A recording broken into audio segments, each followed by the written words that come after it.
Great. Good afternoon,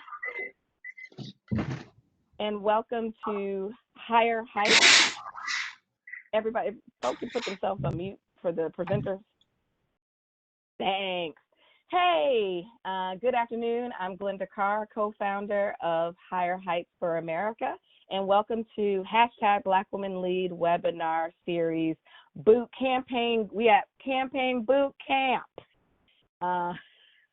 And this are your boot camp trainers. This is not like your, like we're a boot camp. I hope some of y'all worked out this morning with the boot camp. I did not. But these are your boot camp trainers. And we are so excited that you guys have joined us on a Saturday. Look, Kimberly's taking that picture because it's such all this Black girl magic. So we want to start with a little bit, for those who don't know who Higher Heights for America, we are the political home for Black women, co-founded by me, Glenda Carr, and Kimberly Peeler-Allen. Got to wave, Kimberly, so people know it's you. And we are joined by some of our founding board members, Carol McDonald, our current board chair. Hey, Carol. And our board member, Latoya Jones. Hey, wave, Latoya. And I'm going to introduce everybody else because literally this group of women have been with us from day one. And so we are excited. Many of us have not been able to see each other because we've been practicing great social distancing. We got to kiki for a little bit before y'all joined us. And so I think this is going to be a very special day because it's an opportunity for us to sow into each other as Black women. I think you would all agree that we are living in a time where each day you feel livid, upset, angry, sad, lonely, but also motivated, hopeful. And I absolutely know that we're hopeful because Black women have been leading in this moment of COVID. We've always been built to help this country move to higher heights. And we are excited that you are joining us because you are running for office, thinking about running for office, are a volunteer who wants to use your time, talent, and treasure to help elect more Black women this cycle and beyond. You're a current staff member. You want to be a current staff member. This webinar is for everyone across that spectrum. And we've never had this many people with this many slides. So we are going to play and be flexible in the moment. And I'm not going to talk long because I want this entire 90 minutes to be designed for just for you. So a couple of housekeeping things. We want you to share what's happening on this webinar. So Black women are the largest users of social media. We click through more videos than the general population. So you can't see, I actually got on my #Black Women Lead shirt. Hold on. So we're using this #, Black Women Lead. And you can,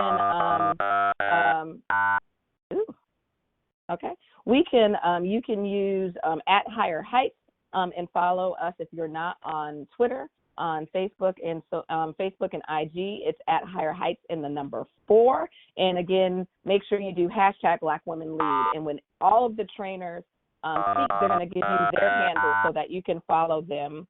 And before we get started, if you are watching this as a webinar, there is an attendee chat room, and that's where you can chat with all of the attendees and the trainers. So if you have a question, put a question in there, and we'll make sure we try to get to that. But before we do that, we're going to do a #Black Women Lead webinar series. Rhonda, I think that's you. Are you dialing in? We're going to do a roll call. So where are you calling or dialing in, logging in from? And you can do that by going to your attendee chat room. We want you not to only to tell us what state and city you are, but what room of your house. We want to know if you're laying in your bed, you're on your couch, you're in your dining room, you're on the floor, you're a little corner because you got your family, family all in the house. We want to know where you are coming from. And if you are listening in on the phone, you can communicate with us using 646-206-5931. That's 646-206-5931. So I'm excited to introduce the first panel, but more importantly, introduce my partner in crime since ever. But as it relates to dreaming up higher heights in the Brooklyn Cafe, Higher Heights co-founder, and my girl, Kimberly Peeler-Allen.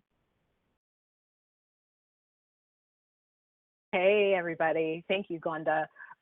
This is so exciting to have all of our girls, all of our friends in this movement on screen at once. So yay! But we're going to get things started with the thing that is probably, particularly for those of you who are actively running or thinking or trying to figure out how to be supportive in this moment, the thing that is stressing everybody out the most, which is money. And how do you raise this money, the money that you need between now and your primary, between now and November, for those folks who have already been through their primaries? How do you get it done when people, some of the folks that you may be reaching out to may have loved ones who are ill, or that they have lost, or they are sick themselves, or whether or not they have a job or are afraid that they're going to keep their job, or they're supporting other family members. I mean, it is a tremendously stressful time. But we have an amazing panel of folks who can I'm trying to share my screen, share my slides. We have this amazing, why is this happening? I was just doing it. I'll keep talking. Amazing panel of folks who have a tremendous amount of experience, really over a tremendous amount of time in a variety of scenarios, and how to navigate this space so that you can get the resources that you need. As you probably have already figured out, you have multiple decisions to make around what your priorities are going to be for the campaign. How are you navigating this space? What do you really need to do? What is your first tier, second tier, third tier budget, and how you can really be able to fund that in this moment. So I'm trying to get to my panel list. Application windows, share, see if that worked. Okay, so unfortunately my slides don't work.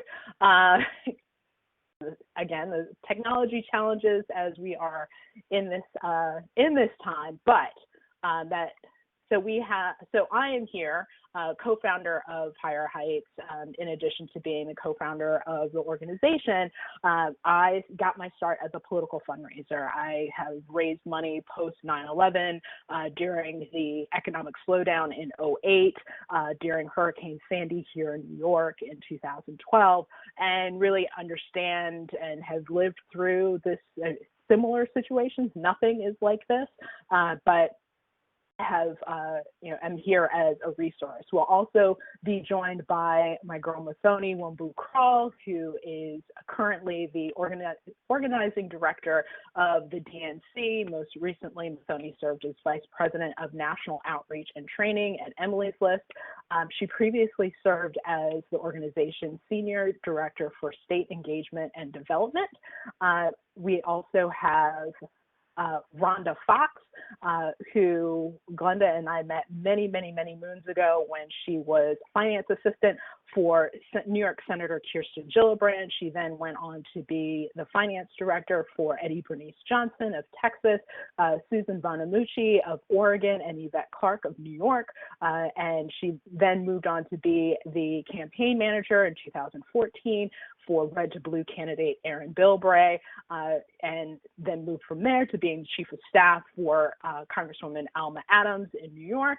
And just recently, she's just sitting back up after recovering from a tremendous campaign for North Carolina's 6th congressional district. And last week, we had Rachel Gennard, who is our all things digital guru. Many of you who have participated in our Higher Heights webinars in the past know Rachel, as she is the Deputy State and Local Outreach Director at ActBlue, with a focus on helping state and local candidates in the South.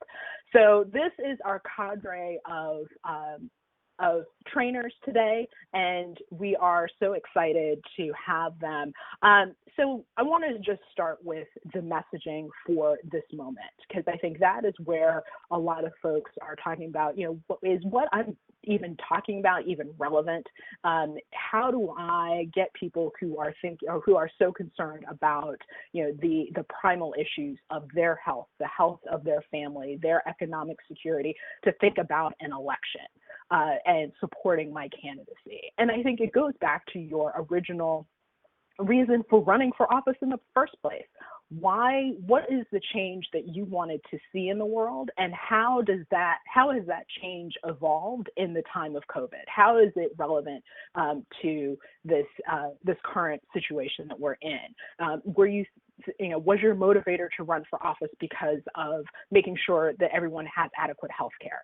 Was it economic security? So many things that bring Black women to run for public office are first and foremost in everybody's mindset right now. So think about what you're doing and what motivated you originally, and how that really has amplified, and use that as an opportunity to pivot your message. So you can say, I got into this race because I firmly believe that healthcare is a fundamental human right. And we're seeing people all across this country, 22 million people in America are filed for unemployment this past week. Of those 22 million, probably 98% of them lost their health insurance. That is absolutely appalling, and this is why I'm running for office. And how are you prepared, in addition to talking about your broader message and getting people to give to support that broader message? Because remember, you're not asking for money for a pair of shoes. You're not asking for money for yourself. You're asking for money to help the broader community. So how are you prepared to create that change that you want to see in your community? How are you changing your tactics, or what are the things that you are already doing or automatically, instinctively doing to help your community that really speak to that why of you are you are the leadership that is needed at this moment? And why do you need their help right now? And filing deadlines, I think in a prior environment, were definitely something that people were paying attention to or would respond to. Now it's a matter of, I need to make sure that I'm reaching, as many voters as possible, because we see that states and local entities making sure that you're able to communicate to voters and make sure that they have the knowledge that they need to make sure that they vote safely in the primaries and in the general is so important, and really much more expensive than it once was, because you used to be able to go to a rally, hold an event, hold an open house, go to all the churches, stand out in front of the mall, in front of the grocery store. These are things that you can no longer do to reach voters. So you have to fund mail programs, digital programs, which I know Rachel is going to talk about, and really fund your communications with your voters, and that is why you need their help right now. So, also in this moment, you're thinking about why people are giving. And I know as hard as it is, you have to be specific. If you don't ask, you don't get.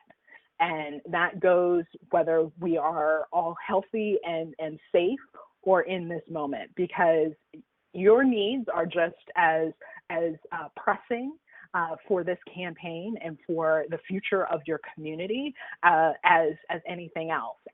But you need to listen, obviously. Call time, which I know Muthoni is going to get into, call time is probably going to take a lot longer than it would before, because of the you need to understand where people are, listen to them, hear them out. And that, I think, is really what a lot of people really will remember and really value in this moment, that she called and she listened. And it may not, you may have, I would recommend, and I know Muthoni is going to go into this a lot further, just call through everybody on your list and just see how they're doing, and then go back and call and say, this is what we're doing. Because and this is why I need your help. Because now you're playing to their motivation, because as Glenda said at the top, people are angry. People are furious at what is happening to so many folks all across this country, whether it is the treatment of our first responders, the people who are essential workers, who are predominantly women and women of color, and how little they're making and how much they're putting their life on the line for our well-being. Talk to that, and why this is something that they can do that can help things not in this moment and beyond. Let's change this so that this does not happen again.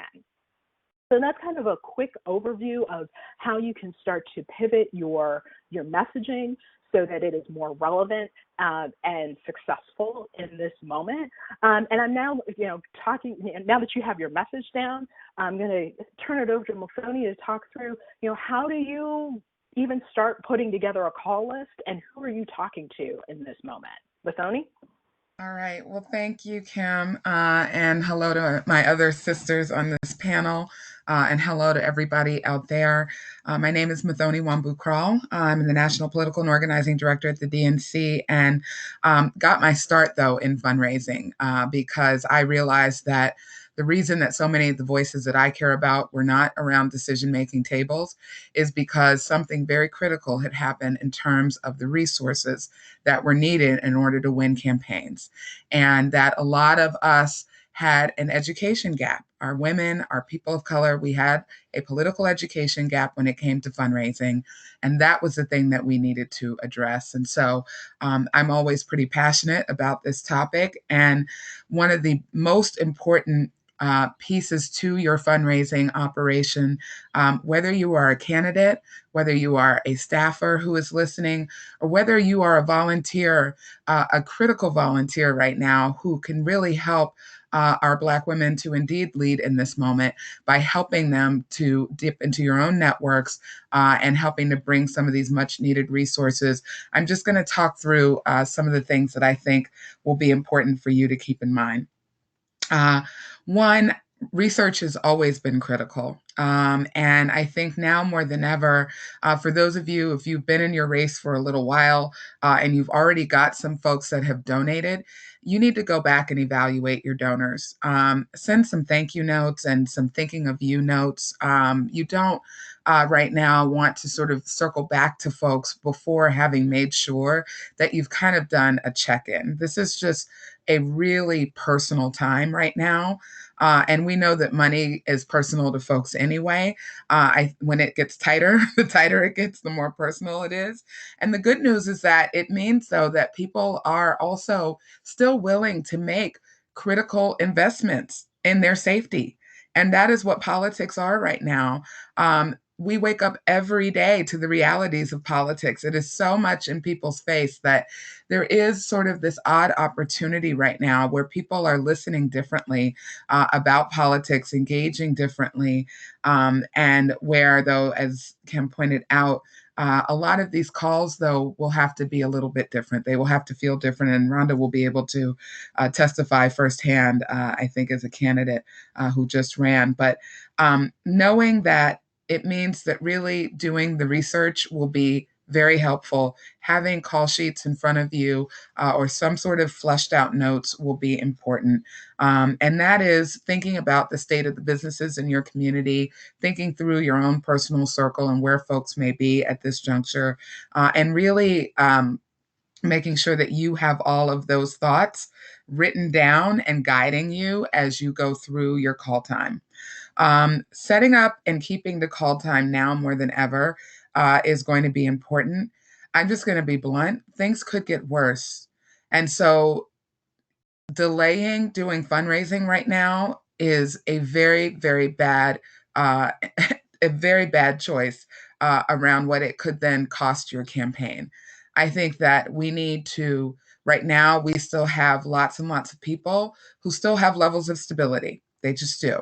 And we have people who are making some critical choices again to make different choices and will put their dollars behind it, whether they are small dollars or something that is a little bit larger. I have been on donor calls right now. There are people right now who feel motivated now more than ever to invest smartly. And they also want to know what are the campaigns that most need it. So there are some windows out there, and there are people who are thinking a lot more strategically. There are donors in these states who are thinking even more strategically about the races that they want to invest in. It feels a lot more personal to them, which is why your story is going to be incredibly important right now. And to Kim's point about the kind of messaging that you are going to need to do, we are seeing this even with our state parties across the country. You have to be specific about what the money is also going to. People, you need to connect the money to the mission. And so, right now, what we are talking about in your budgets is you need this in order to keep staff. You need this in order to fund the people that are going to help you to um, continue to run an important race. And you need to be specific about your story and how your candidacy and your campaign and eventually your governing is going to help them. How will it help the specific situations that people are still thinking about in your communities in a community by community way? COVID is having some very specific impacts that look differently depending on where you live. And so it's not enough for us to be very broad right now. I want you to continue to run campaigns that really are speaking to the local issues that matter to your voters. And even when you are talking to your broader network of people, you should be sounding like someone who has a full and smart grasp about the problems she is solving inside of the race that she is running. And so those things take you really planning out your call time. It is avoiding the sitting down and just starting to go through the phone. You want to have a prepared call time. Frankly, it is going to be a lot more of an emotional drain, I think, right now. And so preparation may help you with that. And also, the calendaring aspect, as Kim has said, you need to be prepared that you will not move through calls as quickly. And so, really, when we think about I'm a former call time manager. I am literally sitting there. It is my job to put a number to my candidate's time and the number of phone calls she is making and how much that will eventually equal, hopefully, by the end of that hour, 2 hours, or 3 hours. And so, us coming up with some better estimates based on how fast you're moving through these calls, really noticing and taking account of your time and how much that is equaling is going to be important. You cannot forget the math that is needed in order for you to meet your real budget. Uh, and I want to make sure that you understand that even in a time where we're being very empathetic and where we must lean in now more than ever to the needs of people, you still have a business to run with your campaign. You have a purpose and you have an end date. So between now and that end date, time is going to be incredibly important still. And it won't magically come back, even when we get to go back to the outside, whenever that may be. So I want to make sure that you are really focused still on the business of your campaign. It'll be important to recognize where there are hotspots and keeping in mind where you may be calling folks who are very much in a different place if they are in New York City versus if you are calling people who are, in Chicago. I mean, it's just different.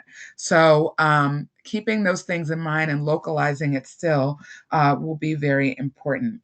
It doesn't mean, though, that you shouldn't necessarily pick up a phone. I would still call my Aunt Laverne, who's on the Upper West Side in New York right now, and she would still want to write me a check from there if I were running on this campaign. She's sitting in her house. She is mad, like every other Black woman on here, about the times that we are in. And she's a retired teacher. Her checks are still coming. And she would still send something. I know this because they're still sending supplies for my kid, for him to help, with his homeschooling. There are things that are still happening. The village is still gathering around us and supporting us, and we are Amazoning, we are spending money. So I don't want us to kind of go into a headspace where we make assumptions about other people's money. We just need to be in a place where we ask questions and we are a lot more delicate going into the conversations about that we are having. And you want to be able to set up an environment where peer to peer organizing is happening, not just around what would be your field program, but now sort of peer to peer organizing. And for our volunteers who are on here, ladies, now more than ever, Black women need us to step up and to offer our time and our networks to them. We are seeing, even at the DNC, that these virtual fundraisers, people are attending them. We are seeing that with phone banking, that folks are going from 7% success rates to 40% success rate in terms of catching people on a phone. So please do not underestimate what you can achieve during your call time. Do not underestimate what the village can still bring to your mission right now.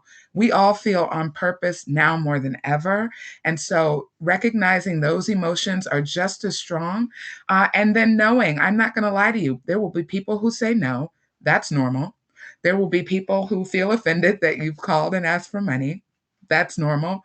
And then what we are seeing, though, is that more people are either explaining their circumstance and then sort of trying to figure out what they can do, or they are still saying yes.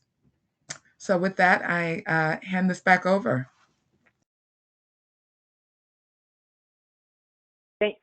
Thank you so much, Mathoni. We're now going to turn it over to someone who just came out of the trenches, but has a wealth of experience as a fundraiser. Rhonda, talk to us about early money and how you can get it for those who are just getting off the ground, and how you can continue to build your list. So, can everyone hear me? Can you hear? We can hear you. You have a Gotcha. slight echo. Okay, well, I am Rhonda. I started many moons ago as a person knocking on doors trying to get a job. How done is it? Hold on. Okay. Is it better now?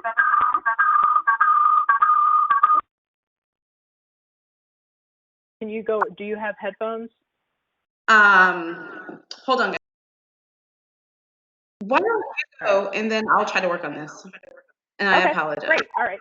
Okay. No problem. So we're now going to switch over to Rachel to talk about the digital side. And I think this is where folks are really going to see a lot of activity and a great way to reach people in this time. Rachel? All right. Hi, everyone. Thank you again to Higher Heights. I really appreciate being here and spending my Saturday afternoon with you all. Like they mentioned, my name is Rachel. I'm the Deputy State and Local Outreach Director at Act Blue, with primarily focusing on state and local campaigns in the South, but I have worked with campaigns from every level and PACs as well. So for those of you that may not know, Act Blue is a nonprofit organization dedicated to empowering small dollar donors. We work with everyone up and down the ballot, and we love, love, love to lower that barrier of entry for candidates and committees. Our biggest thing that we're seeing now, especially in the digital space, is that the sky is truly the limit. We have seen virtual pancake breakfasts as a fundraising tactic.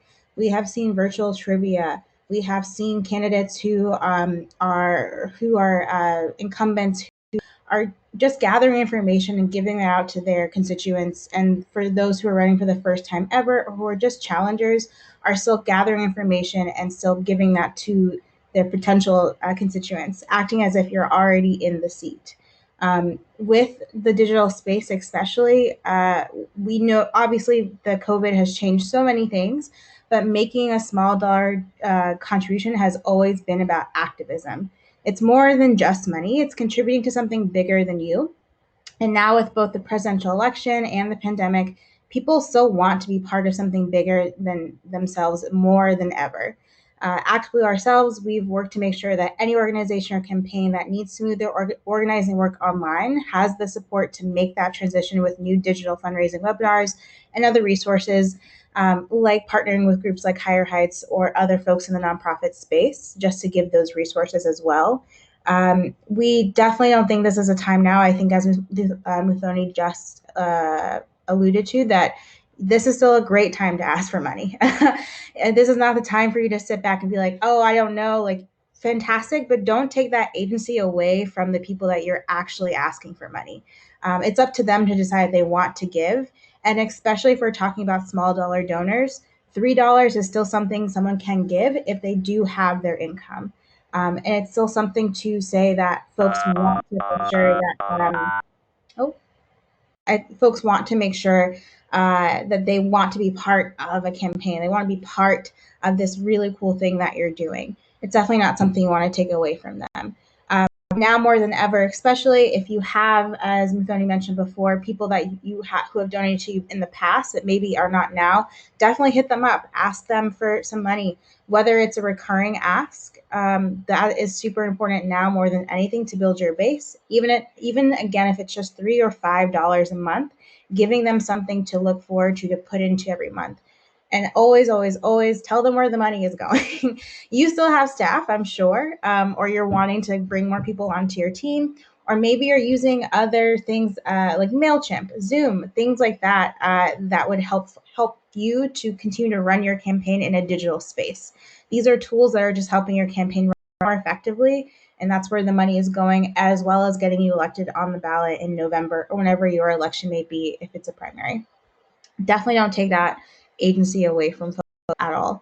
And I will say something that we've seen that has worked super well in the digital space right now is partnering with nonprofits in your local area. You know your constituents best. So if you do feel uncomfortable asking for money for yourself first, I would recommend sending out a charity ask, and then pivoting back to yourself, like, okay, you've now given to the charities in this local area that are helping out folks who have been affected pretty severely by COVID. Now that you've seen that ask go through, I would then ask those people to give to you to continue to run your campaign and to make it sustainable through the election day.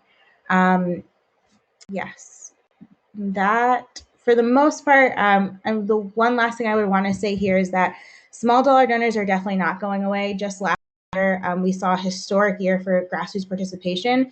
They gave over $1 billion to Democratic candidates and progressive causes, and just through Act Blue alone. And the average contribution size was just about $30.50. And as of today, we have over 15,000 groups and higher and actively every day signing up to use Act Blue. We are definitely not seeing a huge slowdown. And I would definitely encourage you not to let a pandemic stop you from being the person for your people, right? These are the people in your community that you know best. And it would be a mistake to not ask them for help, right? Because at the end of the day, that's what you're asking them to help, to be involved, and to push you through that finish line. That's all I have for me. Kim, I'll pass it back to you. Thank you so much, Rachel. I think that's so important. And this is small dollars are movement. It is how people feel that they can be engaged. And to Muthoni's point, we can't take away that agency. People feel like they've lost enough. Let them be engaged. So we're going to move to Rhonda, but as Rhonda starts talking, wanted to remind everybody to drop your questions into the chat box, and we will bring those up.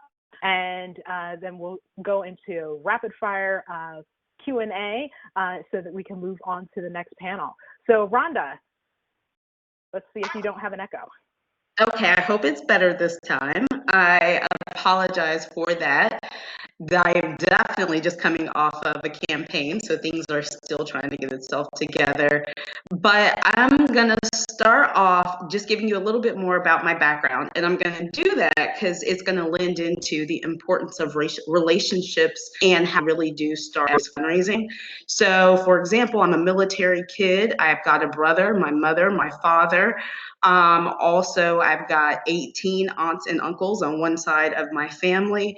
I went to to undergrad at UNC Chapel Hill. I pledged Alpha Kappa Alpha Sorority Incorporated. I was in Phi Alpha Delta, which is a pre-law society. Then I went to law school at George Washington University. I left that, started working as a contract attorney for different law firms. Then after that, I got started in politics. I met Mathoni, stayed in touch with her. A woman on this phone was one of my consultants in my race. I give you all of that to say, as you're in your fundraisers, you've got to get from one of your, figure out who I know that I can call for money to help me build my campaign. And as you're doing that, we call that the Rolodex phase. As we are all at home and we're trying to figure out how do I preoccupy myself, if you've got time, start your Rolodex all over again. Start from elementary school. Who did I go to elementary with? Who did I go to middle school with? Who did I play on the high school basketball team with? Who did I meet in undergrad? Who did I meet in law school? Who is in AKA? Who is part of my church? Start that Rolodex and go to those folks. Anyone that your message to them can be, you know me, you're my friend, I can't run for office with you. That personal circle, and that's the base of your early money when you're running. That's your emergency money when you need to hire a new staffer, when you're trying to get through COVID. It's going to be your personal network. And you can never underestimate what those folks are going to do. And I always say, when you think, am I going to call that friend from law school that I haven't talked to for 10 years? Yes, you are. And you know why? If you get elected, they're going to call you. I trust you. Promise me they're going to call you. So you have to call them now. And you also have to transform loved orphans into donors. And you have to turn them into raisers, excuse me. And you have to ask them, who's your personal circle? I sat down with my parents. I said, Mom, who did you go to high school with? Who'd you go to college with?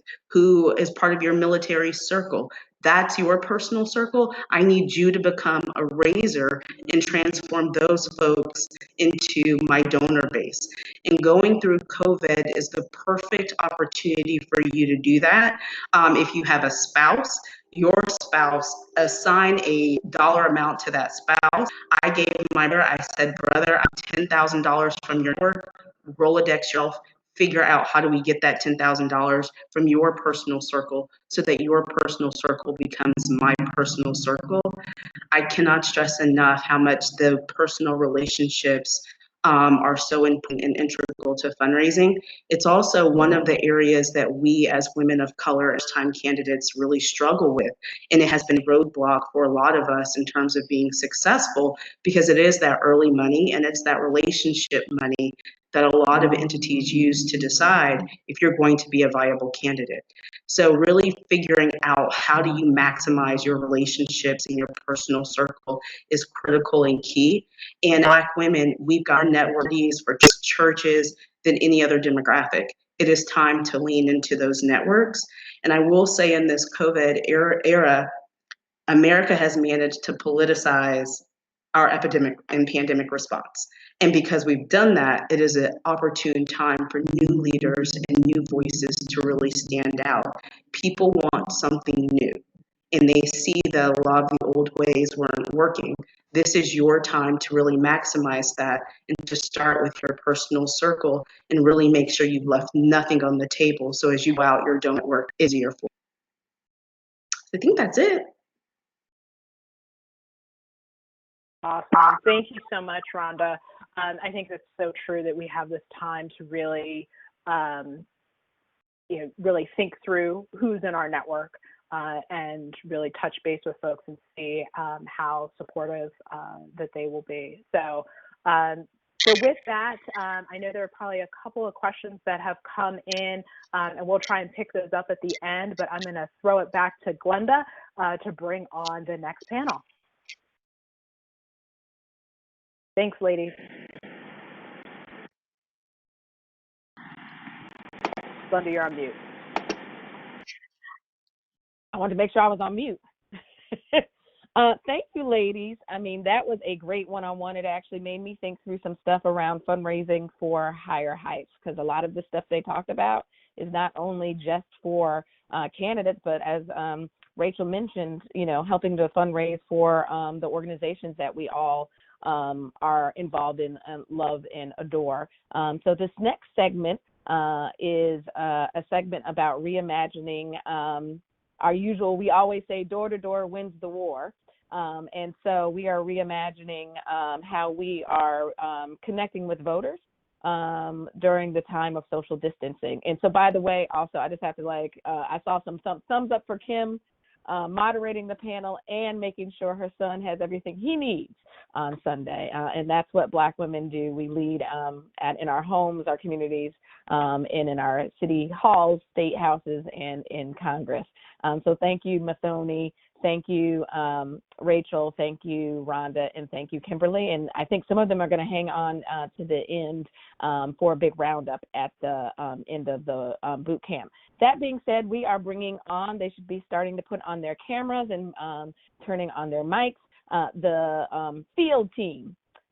This panel is going to be moderated by Aisha Dew, who is our Higher Heights for America program and political director. And if y'all like, y'all can even share where y'all are presenting from. I'm in my basement, and as you can see, I got my favorite girl over to my shoulder, Shirley Chisholm.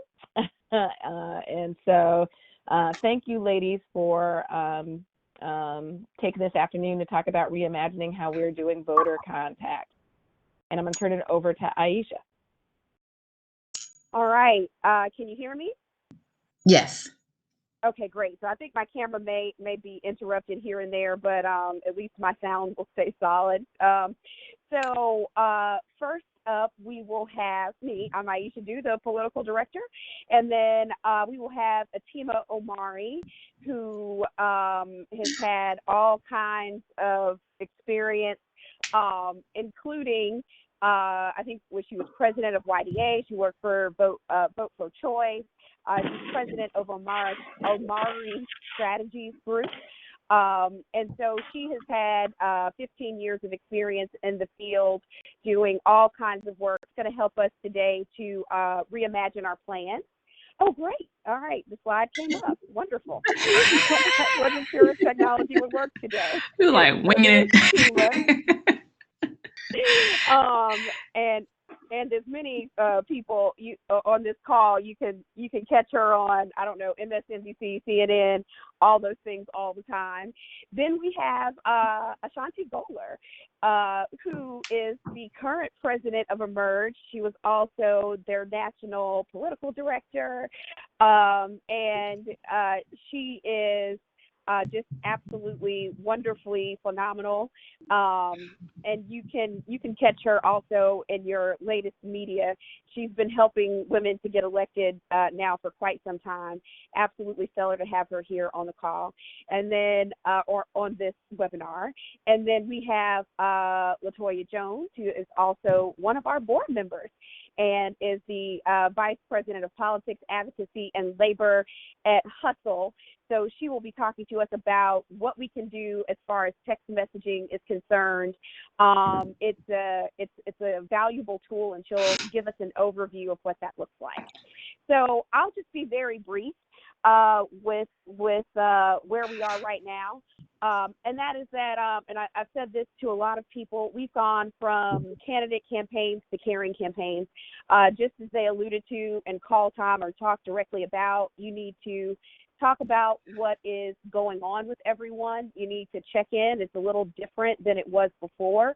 But I can tell you that we did a virtual phone bank, and I think we had over 30 people show up for this virtual phone bank. So the challenge is that we can't get to the doors. The good news is that we have other means to connect, and in some ways those tools may be just as effective or even more effective. And as we move through this time frame that none of us have been a part of ever before, we can use our new and old strategies to move forward. So I will go ahead and hand it over to Atima Omari just to talk about rebuilding your plan and what that looks like. I think,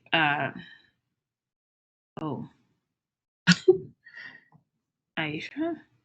I think if you're talking, you muted.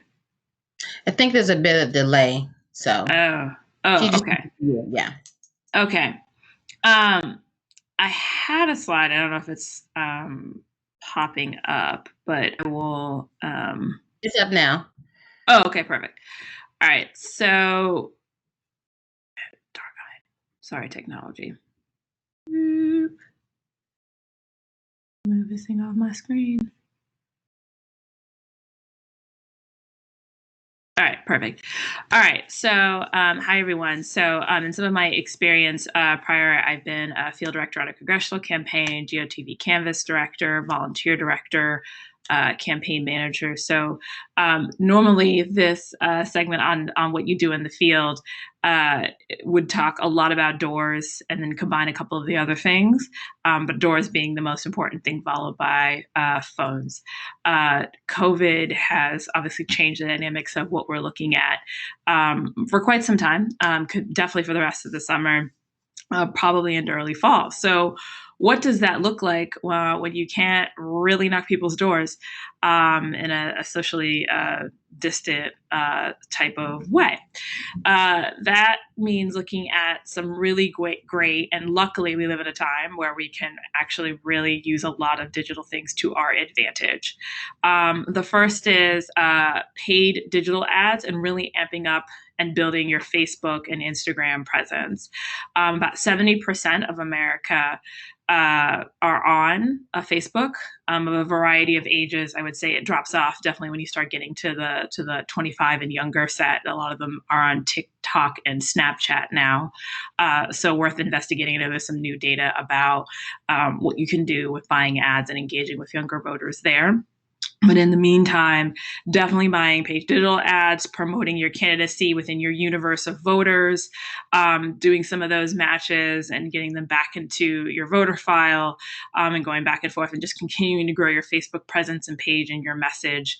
And because Facebook now owns Instagram, they'll give you the option to be able to share a lot of things on Instagram. You can use that to identify your voters and your volunteers and speak to them about a lot of things your campaign is doing, but also use it to identify new voters and volunteers. Your virtual phone banks, there's, obviously just a traditional get into a voter file, call through a list. Pretty popular with Democrats is Voter Activation Network. I think in the West Coast, it's PDI.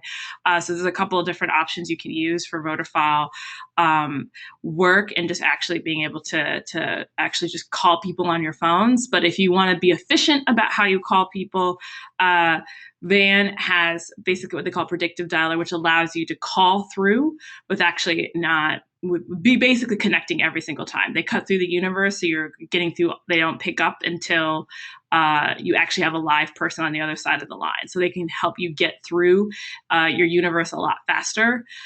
Get Through also has an auto dialer program. I think the only downside with predictive dialer is that it primarily uses landlines and not a lot of the younger voters have landlines anymore and are mostly on cells. So you might want to look also at Get Through to auto dialer for supplementing that. Direct mail. A lot of people always say, oh, direct mail is going to die. Nobody checks their mail anymore. Well, nobody's going anywhere. So you'll hear in the next panel about how you can have a really good targeted direct mail program. And you can do them actually for fairly cheap, whether it's like a couple of postcards just to let people know about your candidacy. You don't have to get super glossy 5 pages unless you have that type of budget. So there's really good ways that you can have a good, efficient, low-cost mail program for effect to amplify some of your other voter contact efforts. P2P texting, a cheap way to engage voters quickly and easily. There's a lot of thought that texting is actually pretty expensive, and it's not. You can actually reach out to a lot of voters effectively, especially ones who aren't picking up the phones, but who are constantly looking at at their phones, just engaging with folks via text. Latoya will tell you a little bit more about Hustle is very, very popular. And so how to do that. And then automated dials. So it could just be recorded calls sent to voters.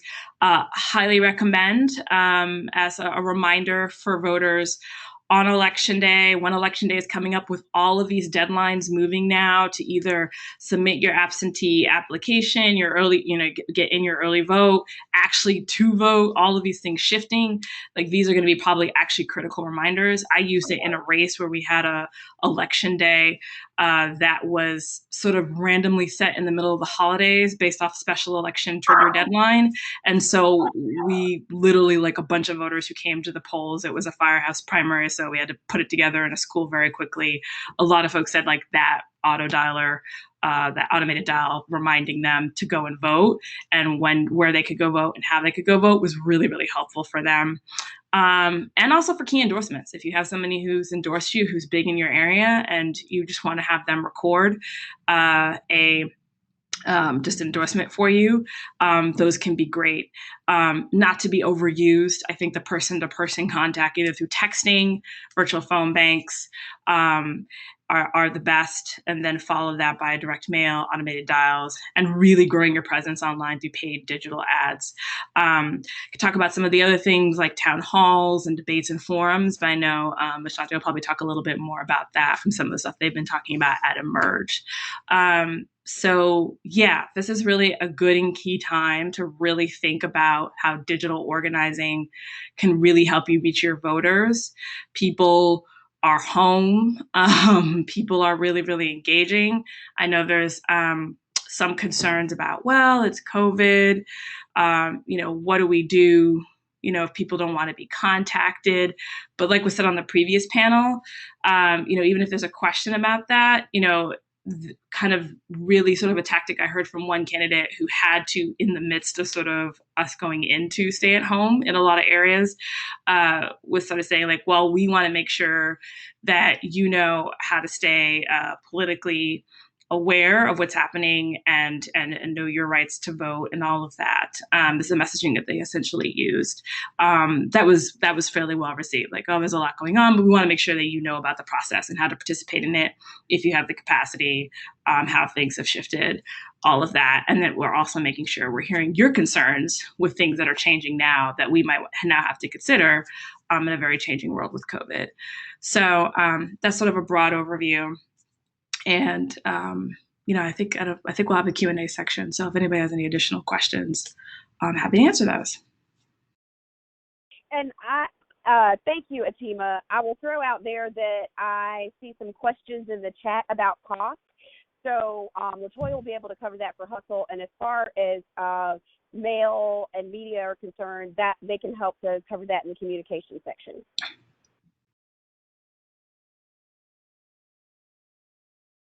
I will hand it over to Ashanti. All right. Okay. I think we just need to wait for the slides to come up.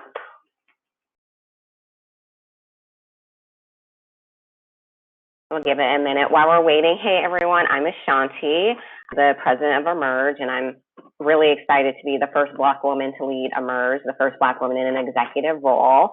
And I'm coming to you from my home in Virginia, my little home office that I set up.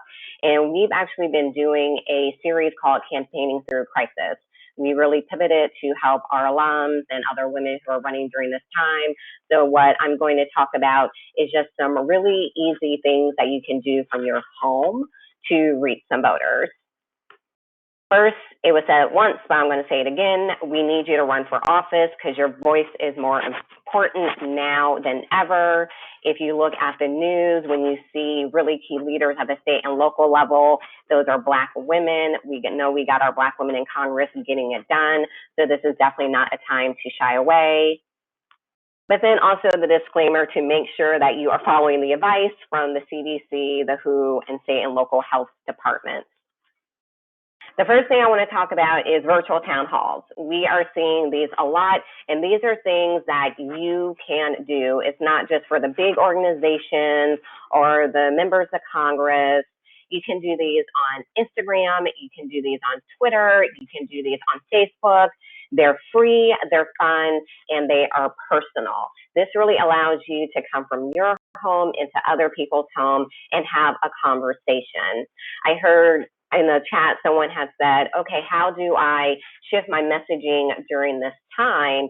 You can use this to talk about how COVID is impacting your community. If you think about everything from the economy to healthcare to debt, COVID is impacting all of these. So if these are a part of your campaign messaging, you can easily shift that to talk about, well, this is why I'm running. These things were important pre-COVID, they're going to be important during COVID, and they're going to be important post-COVID. But you can also use these town halls to share voter information, because we know that things are changing so quickly. With Wisconsin, we didn't even know until the day before that they were actually going to have their election. So you would have been able, if you're a Wisconsin candidate, to get on and say, okay, this is what is happening. So you can share how things are changing with election dates, but also information about how to request your mail-in ballot, the process. Do you need a step? Do you not? You can use these to be really effective. So the biggest challenges to overcome, though, is make sure you're testing out your technology. Definitely do some run-throughs with some friends so you can get it right. You want to strike a balance between having participation from people, but you also don't want it to be a free-for-all, because we know there are people who get on and have lots of things to say. So know how you're managing it well. And then also really try to keep people engaged. If people are taking the time now, especially during these times, they are really serious about finding about the candidates and getting engaged. And try to collect data and create next steps. Make sure you're sharing information about how to follow you on all your social media channels, about your website, other events that you have coming up. If you are doing a virtual fundraiser, use it to really share your information. The biggest thing is relational organizing. If you're running for office, the first thing that you should have together is your list. We heard the finance group talking about that. Right now, your best asset are those people that you know, because you cannot leave your house. So this is a way to really get them engaged. Think about some of the key influencers that you know who can be reaching out to other people in the community. And this also relates just to what we talked about with the town halls. Can you have some of these influencers on to talk about what's going on in the community? Can you have them reach out to the other people in the community? You can also use these to make people feel really good and special about continuing to help you outreach to people during this time. If they're able to reach out to 50, 100 people, do you give them a shirt? Do you give them a shout out on your social media? There's also some really great tools that you can use to help you manage this as well. But this is all about the personal too during this time. We know that when a volunteer reaches out to someone, they can either respond or they won't. But when it's someone that is personal to you, that they know, so if LaToya is asking me, hey, Ashanti, I need you to support X campaign, I'm more likely to respond. So definitely hone in on your personal relationships during this time. And what you really want to focus on is vote tripling. This is another part of your relationships. What you want to do is you want to be asking people to reach out to 3 other people who can vote for you to vote for you. Right now, it's going to be really hard for so many people to go out and knock doors and make that personal connection. So utilize that. Vote tripling has been proven to be so successful during this time, and it's a great way to really get out some direct messages to people. And this is something that you want to have planned. Musoni talked about this. Campaigns have an end date, so you always want to work backwards. So with your vote tripling, making sure that you have your dates for when early vote starts, for GOTV, for election day. And again, make sure that you have everything ready, because that's the biggest challenge to overcome. You don't want to be scrambling at the last minute to say, okay, oh, Atima, I can have Atima ask people. Oh, I can have Aisha ask people. Make sure that you have your list together. And these are just some really super simple ways to help you do field from home during this time. All right, and here is my contact information if you have any questions.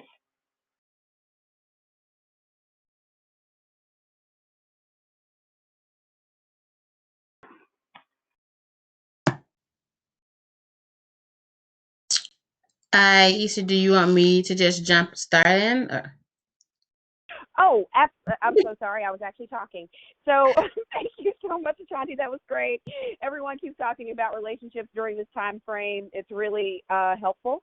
So I'll hand it over to Latoya so she can tell us about Sing and Hustle. So we can actually, there's a lot of slides here. We don't have to worry about that. So we can actually go to the fourth slide. So as a lady, we can stop right here. Actually, go back. Go back one. Right there. So as the ladies was talking about earlier, and I am Latoya Jones, Senior Vice President of Hustle. I'm Senior Vice President of Strategy and Business Development. I've been at Hustle for about 3 years now. I came from labor and politics, so this is like all fun things for me. As Aisha said earlier, and to my Tony and Rachel said, just because you can't get to the doors doesn't mean you can't get to the people. And as we move into a virtual reality, right now texting is actually the easy entryway to start talking to people. But it's not just for fundraising. If you look at the slide now, we have event building, but we can do event building for virtual town halls. We have legislative action, you have fundraising, and you have volunteer recruitment. The way Hustle works, and you can go to the next slide, is actually a peer-to-peer text messaging. So it takes your conversation to action. So what ends up happening, if we're looking at door-to-door canvassing, Hustle has actually more outreach, is more effective because it's a one-to-one. So if you're looking at your cell phone, somebody's actually getting a text message from you peer-to-peer, and it's an app. So we have an app, and we also have a computer program as well. So what ends up happening is that you upload your list and you upload all your text messages. Hustle will let you know how many of those messages are landlines, voice over messages, and how many are cell phones. And from there, you can go to the next slide, Glenda. We can actually start texting. It's very simple. Realizing that some people are afraid of text messaging and technology. What we're going to do, and then what I'm offer Higher Heights, is that if you have any candidates who want to do an actual demo of the tool, we can schedule that up at a later date. But what happens is that you can upload your file to CSV. We'll clean your file, and you go to the next one, and we start loading your conversation. So what happens is that you load in, if you're at home and you have all your volunteers who are at other locations, you have them download the app from Android or iOS. You send them a list of 100 names, and you upload the list, and they just hit send, and hit send to each individual person in your network. And the good thing about this is a one-to-one conversation. It's not a blast conversation. So there's somebody on the other end responding. And that changes the conversation, because you have somebody who's actually able to respond in real time, and it's directed towards them. It's like, hi, Ashanti, this is Latoya from a team up for Congress, because a team is going to run for Congress one day, a team up for Congress campaign. Are you voted? Have you registered to vote? How are you doing with COVID? So you want to make sure that the conversations are a conversation you would have with your best friend or anybody. So it's a tweet, not a Facebook post. Very simple, very direct.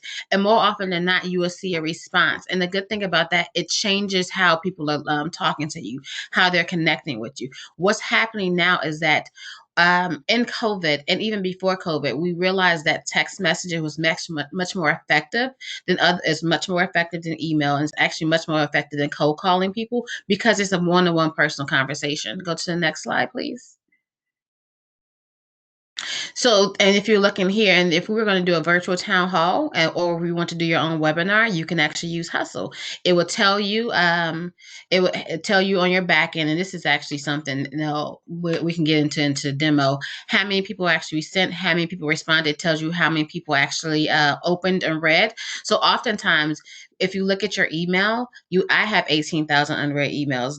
Don't judge me, but I have like 2 unread text messages right now. Is because I've been on a webinar. So even if you actually want to get to them, they will read your message even if they don't respond. So this is an effective way to know they got your messages. Hustle also connects directly to the van. Right now, Hustle is actually having relationships with close to 24 state parties. So we have a way to make sure that you're integrating your list with your state parties list, to make sure your information is actually accurate. So that was quick and dirty download on Hustle. I do want to make sure you all know that we will do a a full demo for Higher Heights candidates or volunteers if you want to know how to use Hustle, because we can go into the ins and outs. Some people are afraid of technology, and we can't answer all those questions now. If you the entry point for Hustle is as low as $100. So if you all have questions or comments or you want to get started, please email me at Latoya, LATOIA @hustle.com. That's it for me, because I know we're running a little behind. All right. Thank you so much. I think that covers pretty much all of the questions that we had for this segment. Thank you all for bringing such phenomenal information. In North Carolina, I think that we have, unfortunately, had a hurricane almost every election cycle. So we've had to figure out how to keep communicating with people and keep it moving. So now we're doing it in an unprecedented time. So I will close out and move on so that we can get the communications group up. So I will hand it over, and thank you so much for everyone doing field.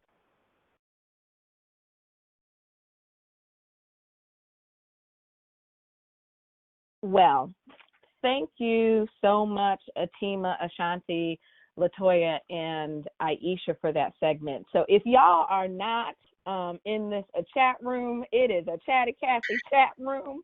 Oh my goodness, please drop in questions. I just dropped in a broad question that I think we would all like to know is, what are your fears in this moment? What are your hopes in this moment? As someone that is either thinking about running for office, currently running for office, volunteering, or working on a campaign, let us know. And I think, what are some of the opportunities and challenges that you think that exist? I thought I saw Carol, and then she went away.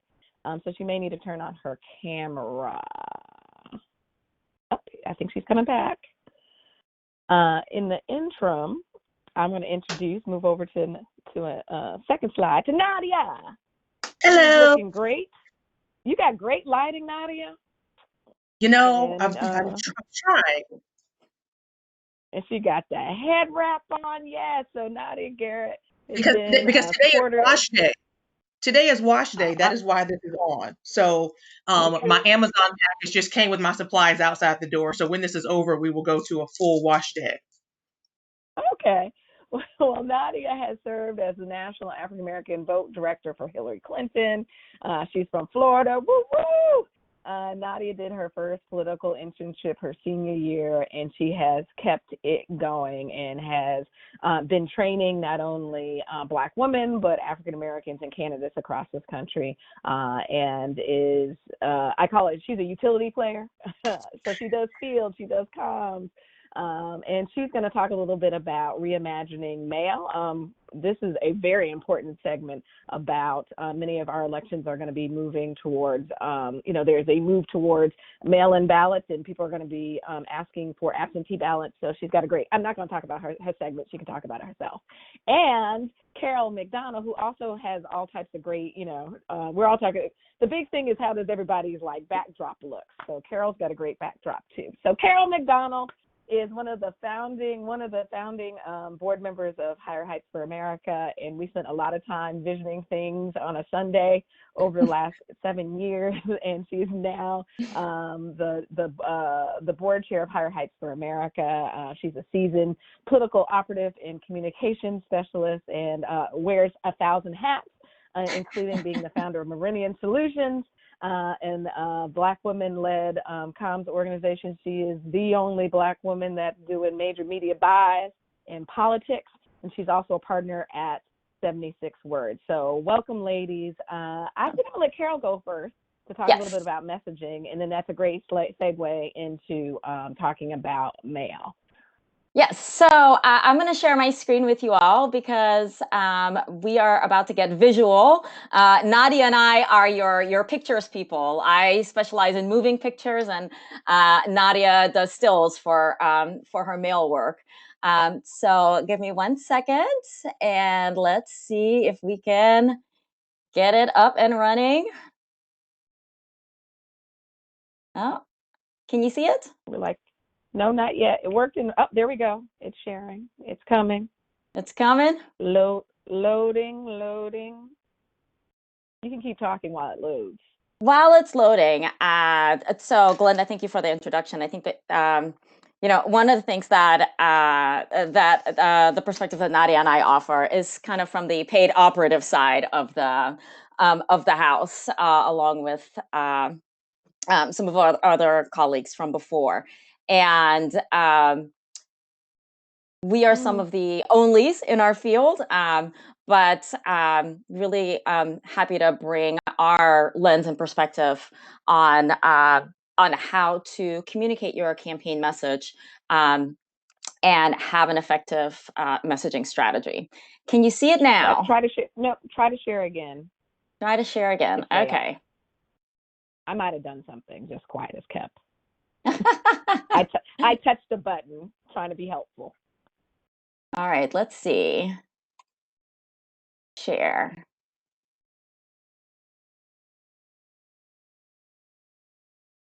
How's that? Says it's loading again. I'm not going to touch anything. Don't touch anything, Glenda. Don't touch anything.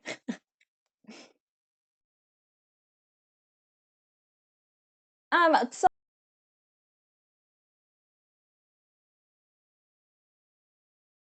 Carol, Nadia, are you still there?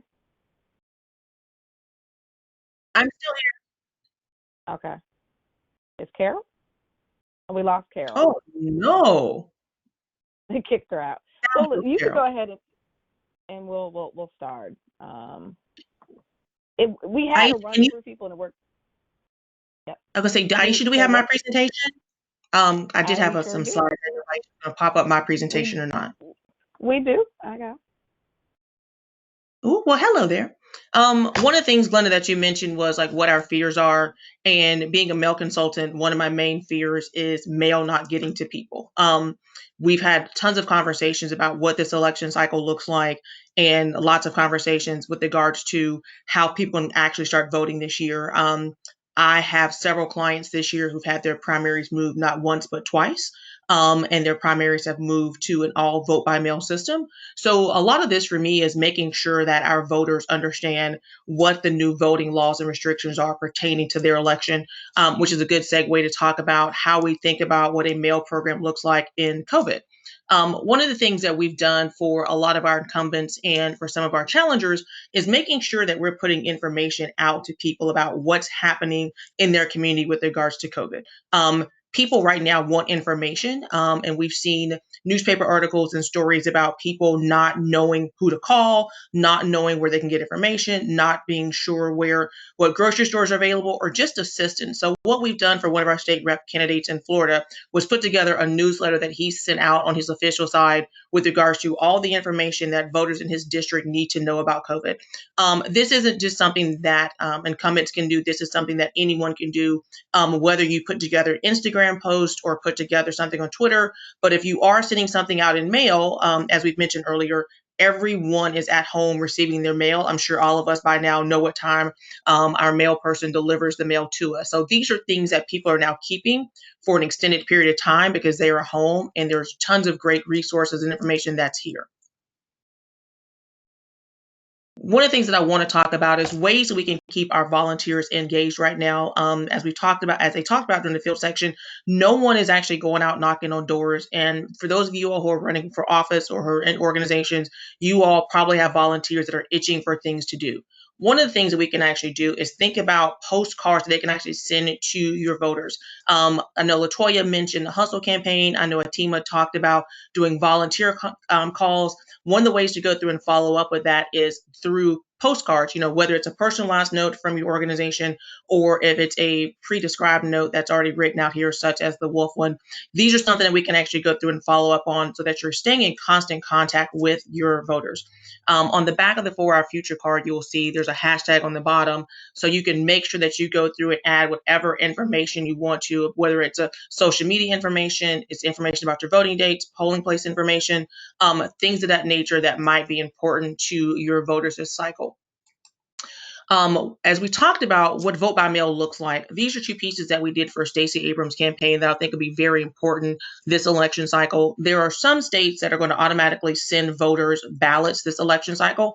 So one of the things that we are thinking through is making sure that for, our people, especially, we have a large demographic of African Americans who are older who traditionally vote on election day, and they don't have any history of voting by mail. One of the things that we want to make sure we do is make sure people understand what the rules and regulations are with regards to voting by mail. Some of the states are going to automatically mail ballots out to people, and we want to make sure that everyone knows that the ballots that are getting mailed are actually the real ballots. We want to make sure that people know the day the ballots are being mailed. We want to make sure people know if they have any questions, how to go through and fill the ballot out. If they have any questions, if they make a mistake, like what this actually looks like.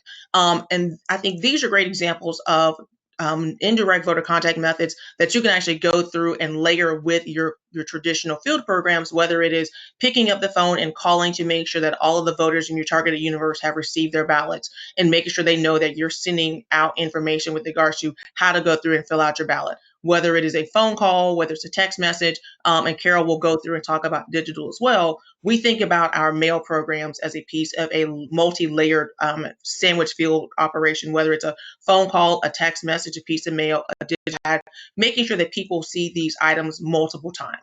One of the things that's also important during this time period is making sure that you know when the state party is going to upload the voter file every day.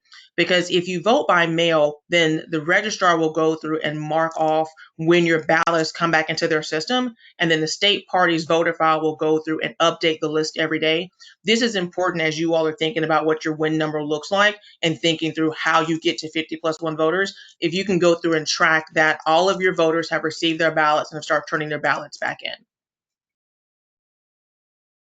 Something else that we've done that some other groups and organizations have done is what's called social pressure. And this is a program we did for the NAACP in 2019, is that we pulled together a list of the NAACP members that were in low propensity voting areas, meaning that there are a significant number of African Americans who lived in their who lived in their district who just didn't have a substantial vote history. So what we did is that we put together a mail program for them. We had a letter from the president, the national president of the organization, their state president, and then we gave them a list of voters in their neighborhood. And they actually picked up the phone and called their neighbors to remind them when election day was and make sure they had all the information they needed to go vote. And just wanted to make sure that we just put some type of pressure on them to increase voting in their areas. And then the last piece I want to show you is making sure that we're figuring out how to chase our ballots, as I mentioned. How are you going through and making sure people actually return their ballot? And there's various ways to do that. Like I said, this is part of a multi-layered communications program, but making sure that for some of the states, when does the ballot need to be postmarked? I know in Maryland elections that are taking place in June, there will be, in the city of Baltimore, there'll be 4 drop box locations across the city where you can actually go and place your ballot. But making sure everyone who is voting by mail for the first time actually has all the necessary information that they need to go through and vote. I think mail right now, somebody asked a question with regards to printers. One of the things that we've done is that we've talked to all of our printers across the country to get a sense of what their capabilities are right now during the pandemic, to see, like, if they had the facilities to go through and do production, if they've been impacted by the coronavirus itself. So, we have a network of printers that we've talked to all across the country, and we are fully up and operational and are fully available to go through and handle mail needs this election cycle. And then I will turn it over to Carol, and then we will do Q&As on the back end of it. Thank you. All right, let's try this again. Yes. All right.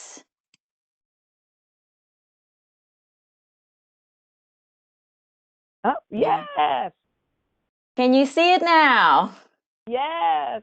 Yay! All right. So I think at some point before I dropped, I'm happy to be back. I was talking about what Nadia and I do is the marriage of left brain and right brain, of political strategy and art to be able to communicate your message. So I'm going to spend a little bit of time when you're thinking about paid media, whether that is cable television, whether that is over the top or connected television, your Hulus and your Netflixes of the world. When you're thinking about radio, I want to talk a little bit about how you make those decisions about where to spend your budget, and then I want to show you some examples of the art part of it, which is my favorite part of it, and the reason why I'm in this work. A lot of people ask, well, what is it? How is it that exactly I need to reach my voters? How do I talk to them? What are the different mediums? And I always say, well, it depends on the numbers. Math is the medium. So if you're, so you want to look at what either your vote goal is or what the total expected turnout is going to be in your election, in your race, to kind of get a guide for what some of the options are that are available to you. And again, I would use these are not hard and fast rules, but start looking at, the number of voters and then think about how you're going to reach them. In another non-COVID world, all of these options would also include door knocking. I sadly took them off for this presentation. I hope and pray that door knocking comes back and our ability to talk to voters that way, because door knocking is one of the most effective ways, particularly around persuasion. Having those one-on-one conversations with people in person is super important. But in the absence of that, if you're in a smaller race, maybe it's a municipal race, a school board race, where you're expected to have about 25,000 voters or less, you're going to heavily rely on some of the things that we've already spoken about.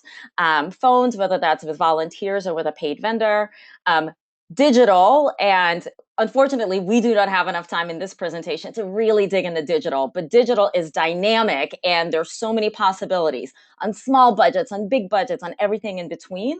And it's so much more than just, than Facebook and Instagram. You can really get innovative and creative here to talk to folks. But if you raise a small and, you're looking for ways to amplify, you're probably looking at phones, digital, and a mail program.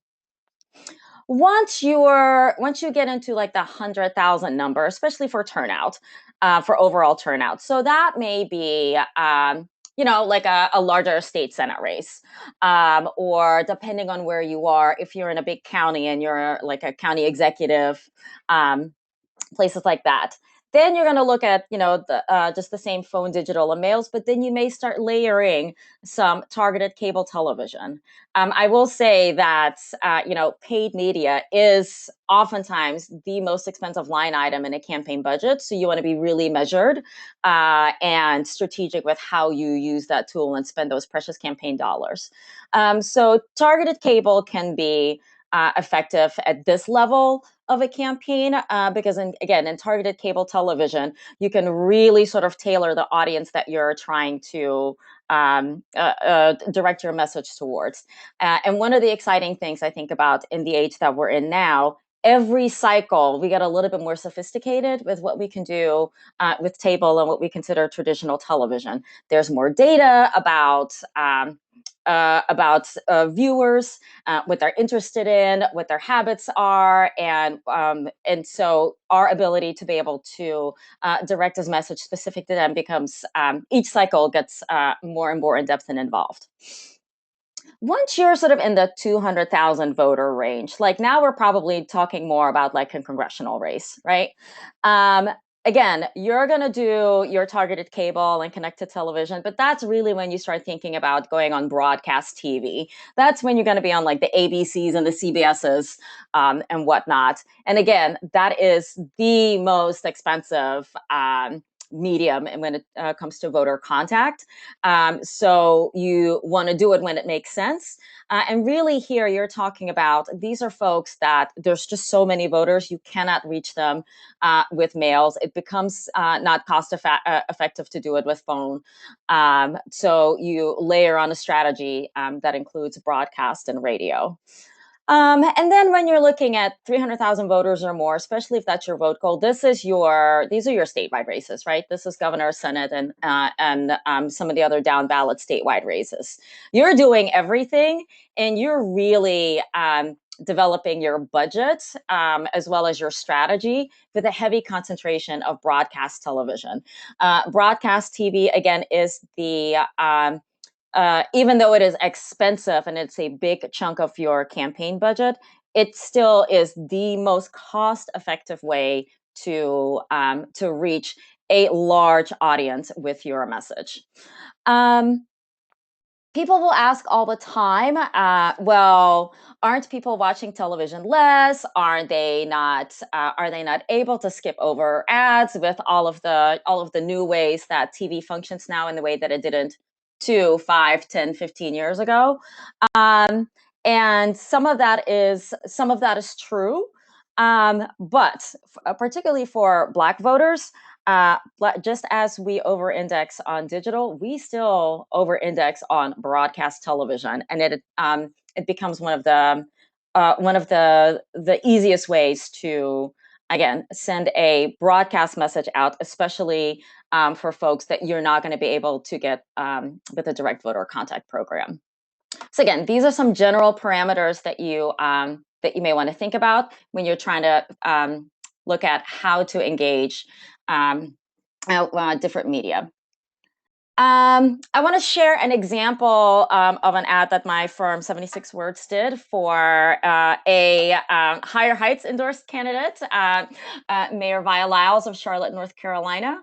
And I think that you'll see a little bit of our approach to storytelling in this. What we try to think about is in order for us to motivate with visual images, in order for us to motivate voters to act, we first have to invoke a feeling in them, and we have to think about how do we want people to feel.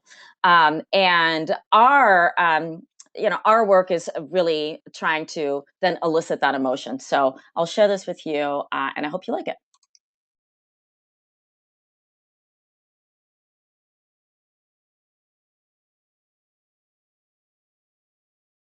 Oh. Nope. There we go.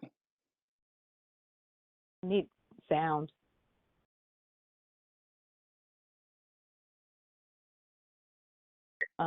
Carol doesn't have sound. Oh. Looks good. Well, let me see what I can do.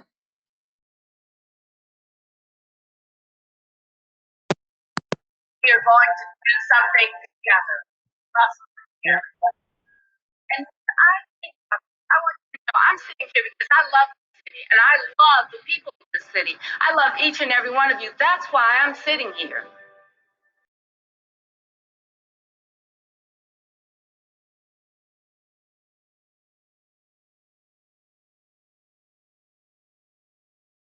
All right, and then I'll skip to the next one. Some of you are familiar with this piece of work, Latoya in particular. This is a video that we put together for the gathering of Black women in politics, Power Rising, for their first event 2 years ago. So here we go. You may write me down with your bitter, twisted lies. You may try me in the very dirt, but still, like dust, I'll rise. Does my sassiness upset you? Why are you beset with gloom? Because I walk like I've got oil wells pumping in my living room? Just like moons and like suns, with the certainty of tides. Just like hopes springing high. Still, I'll rise. Do you want to see me broken? Bowed head and lowered eyes, shoulders falling down like teardrops. Weakened by my soulful cries. Does my haughtiness offend you? Don't you take it awful hard. 'Cause I laugh like I got gold mines digging in my own backyard. You may shoot me with your words. You may cut me with your eyes. You may kill me with your hatefulness. But still, like air, I'll rise. Does my sexiness upset you? Does it come as a surprise? That I dance like I've got diamonds at the meeting of my thighs. Out of the huts of history's shame, I rise. Up from a past that's rooted in pain, I rise. I'm a black ocean, leaping and wide. Welling and swelling, I bear in the tide, leaving behind nights of terror and fear. I rise into a daybreak that is wondrously clear. I rise, bringing the gifts that my ancestors gave. I am the dream and the hope of the slave. I rise. I rise. I rise. I rise.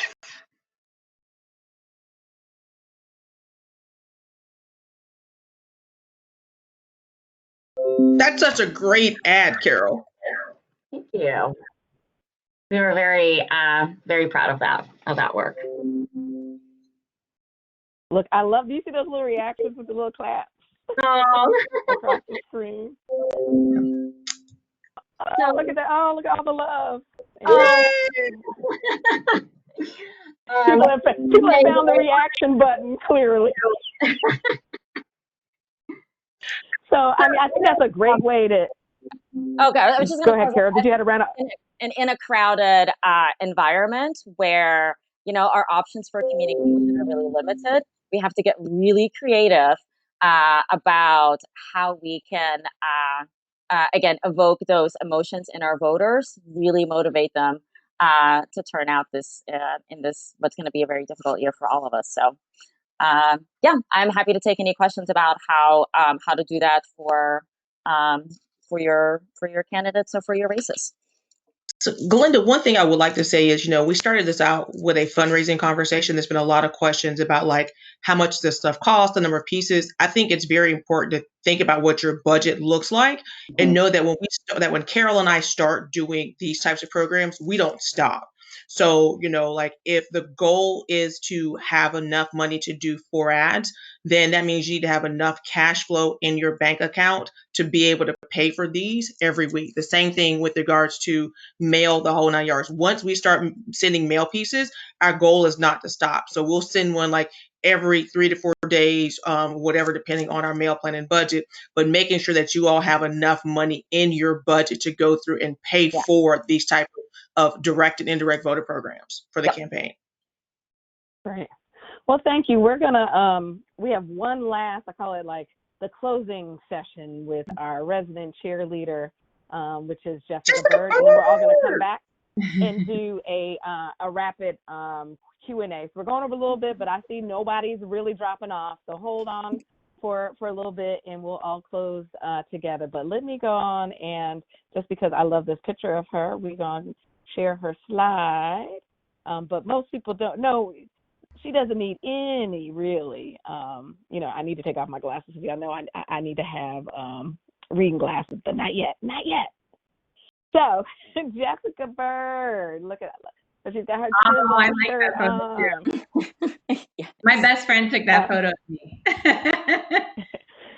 So Jessica Bird is going to put this all together. And so it is like, how do you, in what you thought you had a plan, and you now need to pivot and redesign that plan.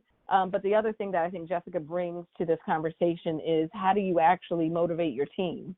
How do you motivate your staff? How do you frankly motivate your vendors, your volunteers, your family? And then most importantly, how are you centering and taking care of yourself? Because if you're not taking care of yourself as well, shoot, all of us need to take care of ourselves.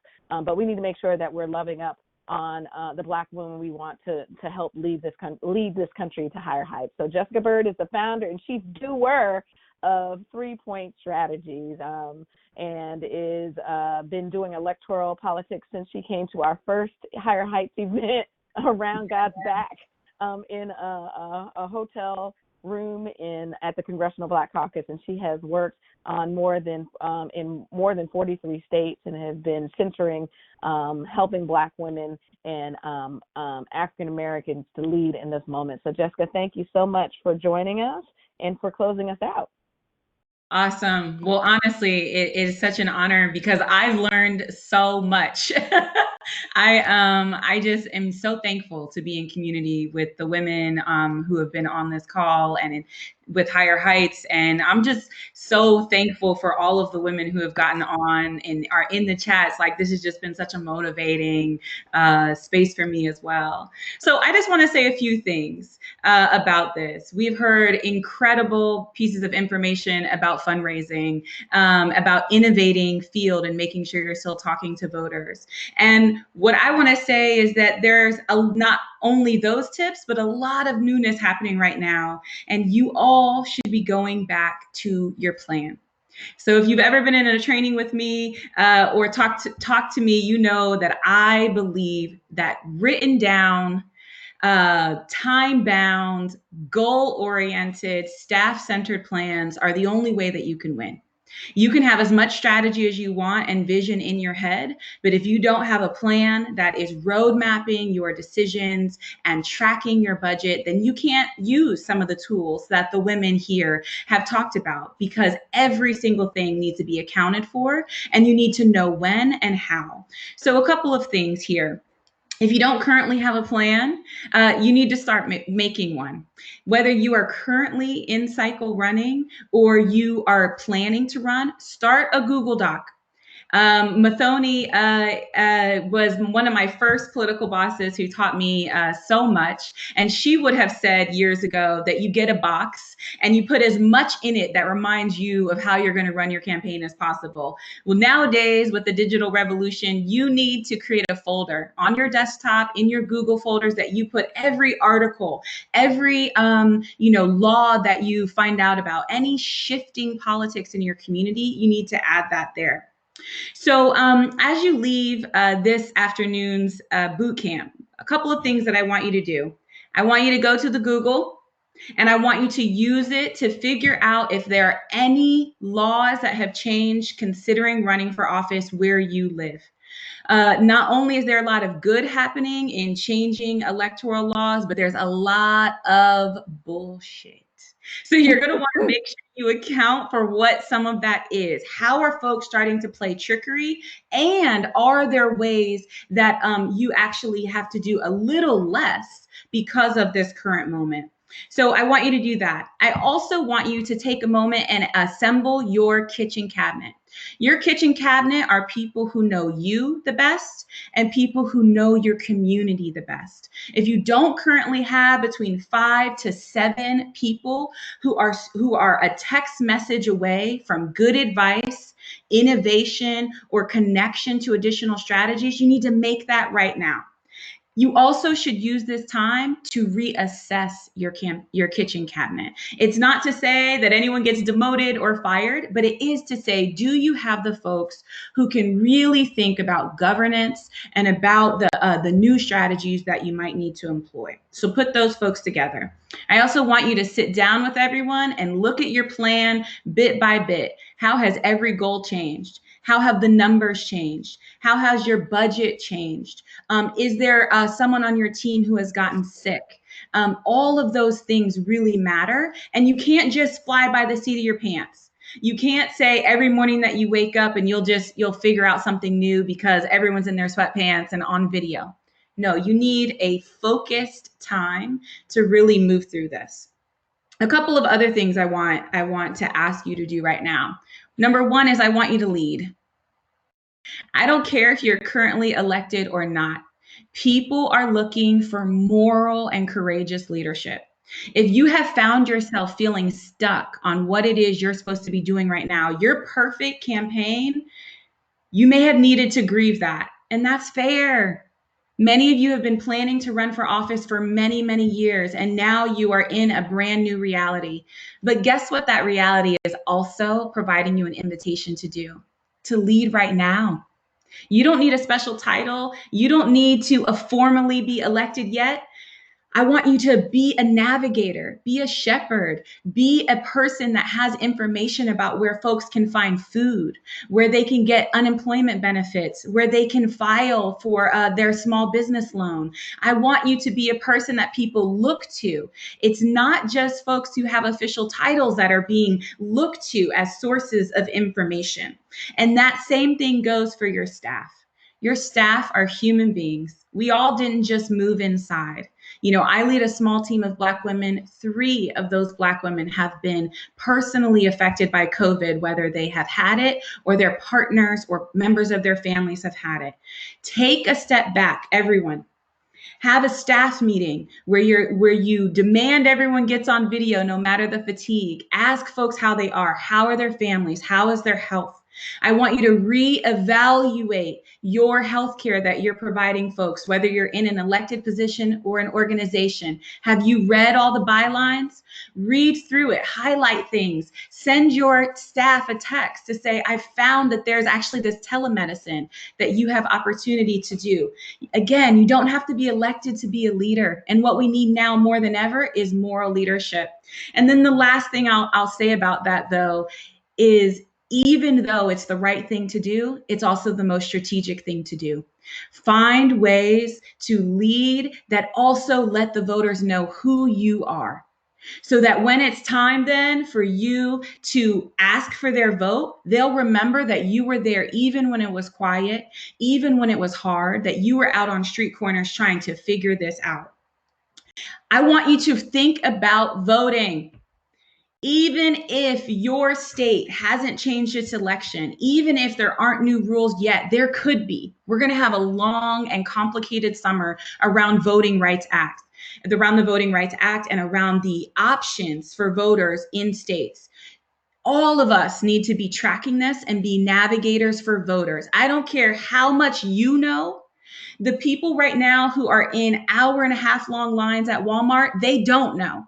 And so what we need to be doing is putting stickers on our food pantry boxes when we're volunteering that lets people know how they register or if a voting law has changed. You should be having conference calls and thinking about creative ways to continue updating that information. I loved the video that Carol showed of Vi Lyles where she says, I love this city. I love this city. You all and all of us should be demonstrating that we love our people. We are serving because we love the people, and governance matters more than anything. Show the people who you are.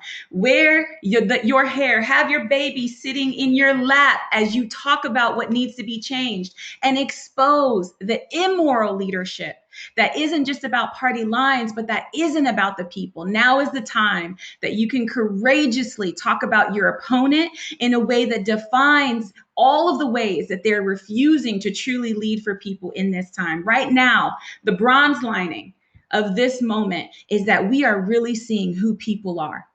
And so who are you?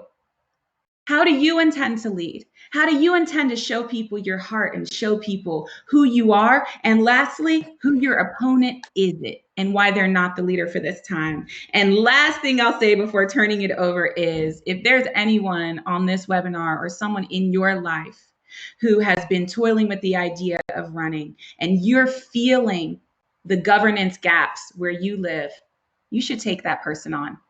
You should run. You should run and lead in this right now is a human rights crisis. We are seeing the failure of immoral public policy. And if there is a little voice inside you right now that is saying, I, my family, my children, my neighborhood are not getting the things that we need, you should run for office and show them what it means to be a good, moral, people-loving leader. And I just want to say that every single person on this boot camp is a go-to source for those things. So I hope we stay in community together. I hope you join Higher Heights as a member, where I've been a member for many years. The doors to the church are open. I hope that you run. I hope that you win. And I hope that you know that all of us have your back. Oh, Jay Bird. Oh, Jay Bird. Yes. So we're gonna bring back all of the trainers that are still on. Look at your reaction. I love it. People. So much. And I also saw someone ask, how am I being an art teacher right now? Because I always wear my art teacher dresses. Actually, it was made for a time such as this.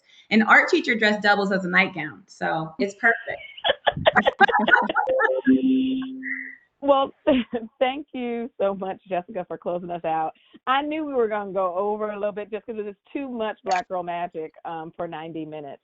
But I think Kimberly would agree that we had a tear in our eye with this whole webinar because this is exactly, I don't think this is what we envisioned when we sat in the Brooklyn Cafe.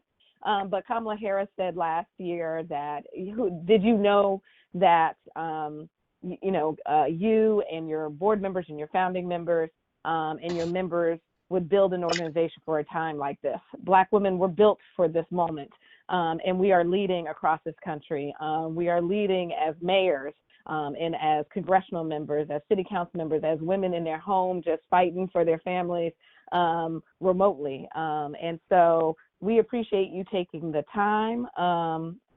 So funny, there's so many messages going off on my screen, taking the time. So we're going to take some questions. I think we answered them on. I love that the boot camp team went in and actually engaged and answered some of those questions. But I used to compile some of the top ones that we may have not answered so that we can spend about 5 minutes. We're going to be off by 3 ladies. So just hang in, and we're going to do a quick rapid round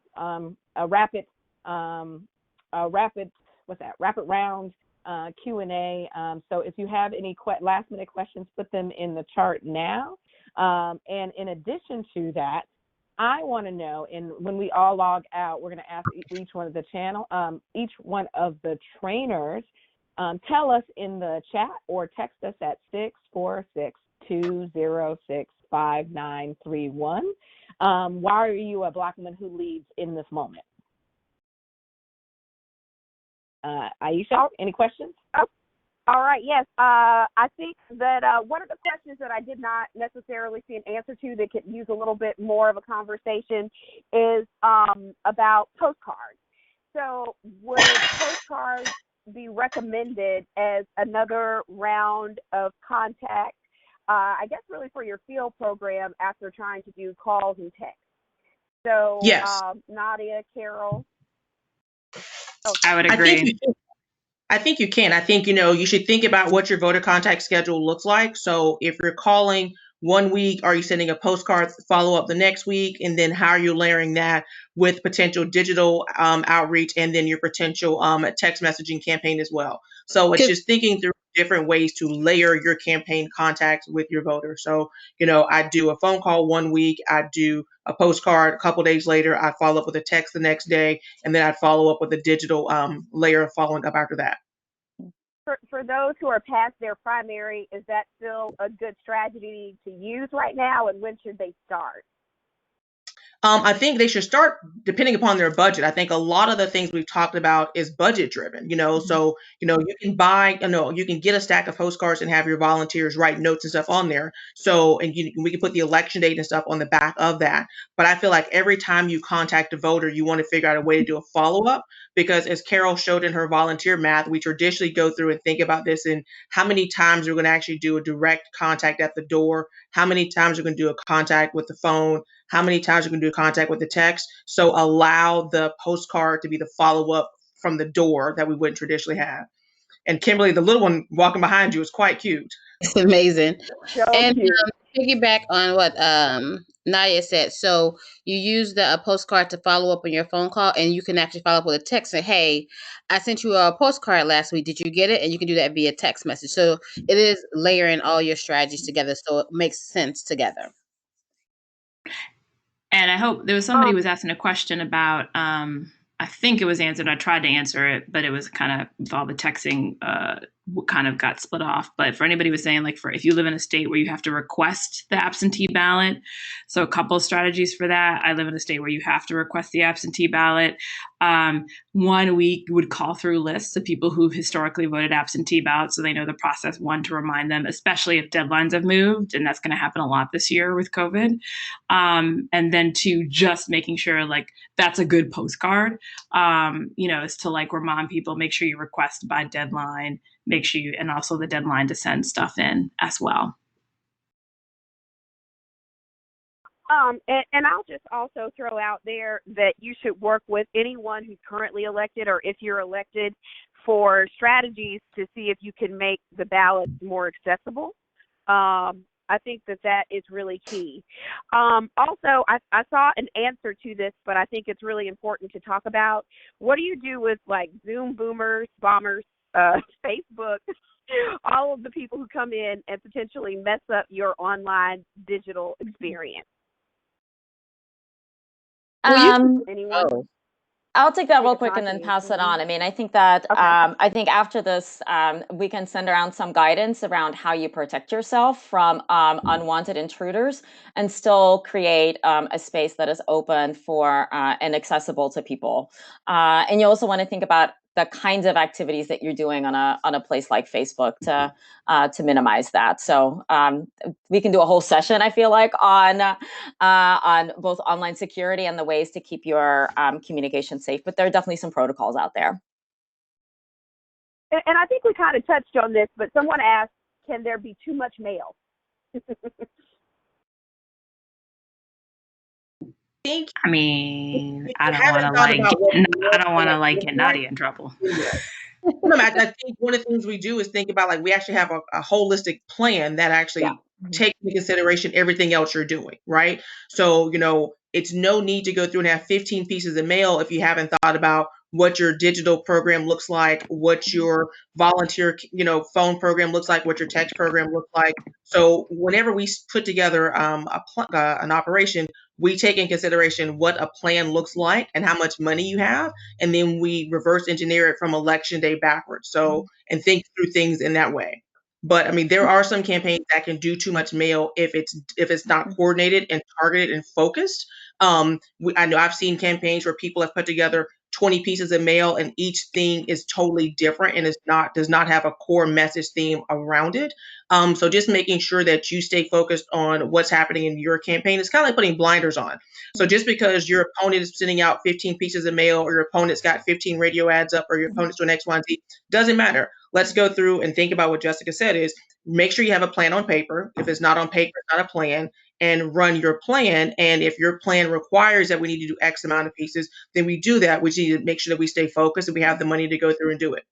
Yeah. And I just want to add to that too, is this is the time for that innovation. Like Nadia made a joke that everyone knows when their mail comes. No, it's true. I actually will go out and I thank my postal service person. I'm like, thank you so much. So why not write some handwritten letters? Maybe you have your team choose you 10, 15 names, once a week, and you have a small postcard. There are ways that you also could really impress people and have a personal touch right now.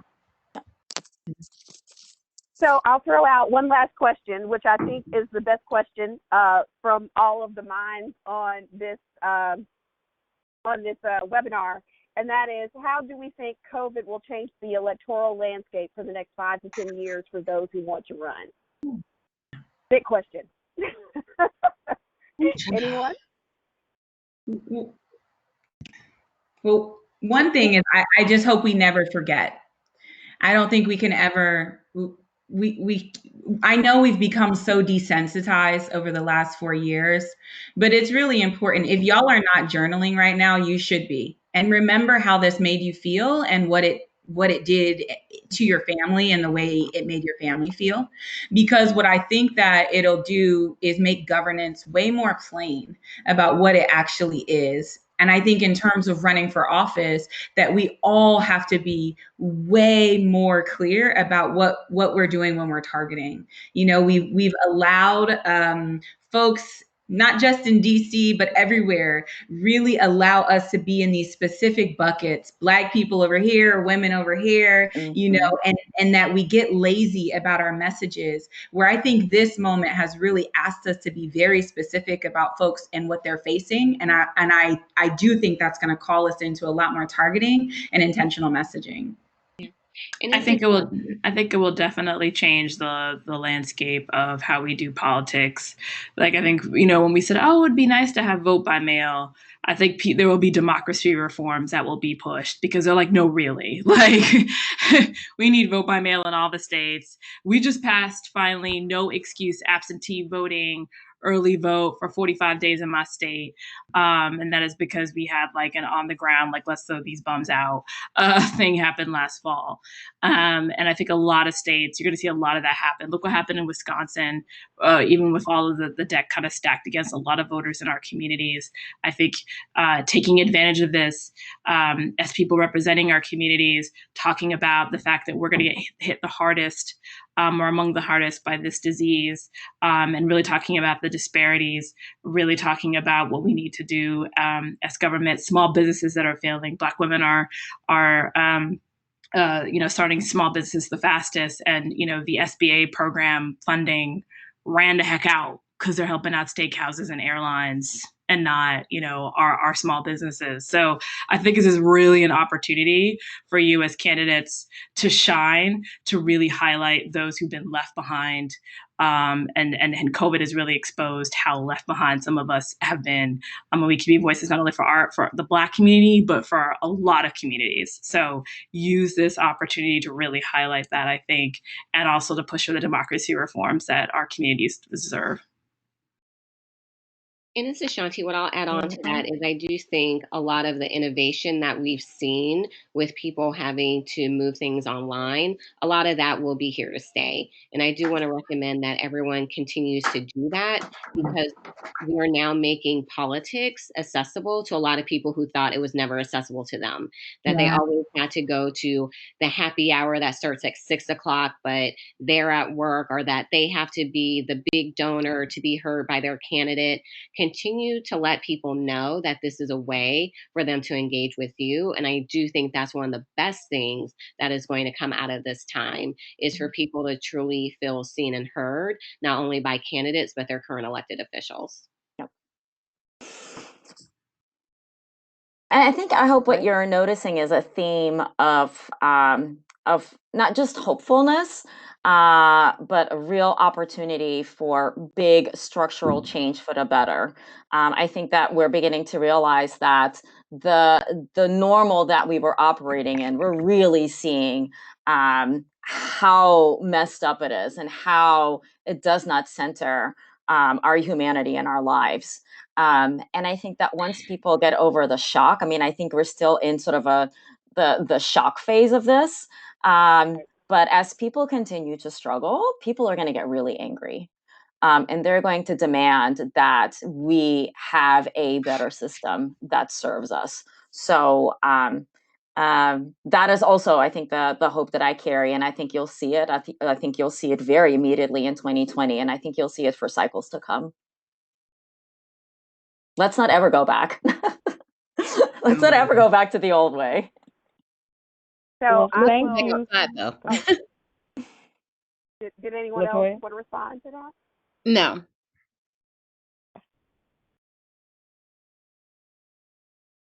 So I agree with everyone. We've done some work with different campaigns, and open rates of emails went from like 6 to 10% to 15 to 17%, right? And people are tuning in at a much higher level. So it just goes back to connecting with people. It's the basic strategy of what we've used for a very long time, connecting to people's needs. That's what we should always be doing, and this has put a laser focus on it. So whether campaigning or actually running, running for office or actually running an office, that's what you need to be doing. I did notice one more question that came up pretty consistently, and that is there were people asking for contact information and for slides. So we will send out all approved information. Some people created one-pagers. We'll send slides. We'll send contact information also. So if you didn't catch it in the chat, we will try to get that out to you. So I'll hand it back over to Glenda. Great. Well, thank you for hanging on to, it feels like we are your physical trainer, where it's like, you can do another 10 minutes, you can do another 20 minutes. So thanks for holding on to not our 90-minute boot camp, but our 2-hour boot camp. I think you would all agree that Shirley Chisholm's quote is exactly what exactly Black women are doing. At present, our country needs women's idealism and determination, perhaps more in politics than anywhere else. So thank you for leading. I mean, Jessica Bird's whole thing is you don't have to be elected to lead. Yes, the word of the day. And so I put this in because Kimberly, this picture always makes us happy for a variety of reasons. One, the two of us look good. And it has one of our favorite supporters from the beginning, Ayanna Presley. And we know that collectively, we will move this country to higher heights when Black women lead. This has been a Higher Heights # Black Women Lead political webinar training series webinar. We will have more coming up in the spring. We have actually been planning in the presenter chat about how we build upon this webinar.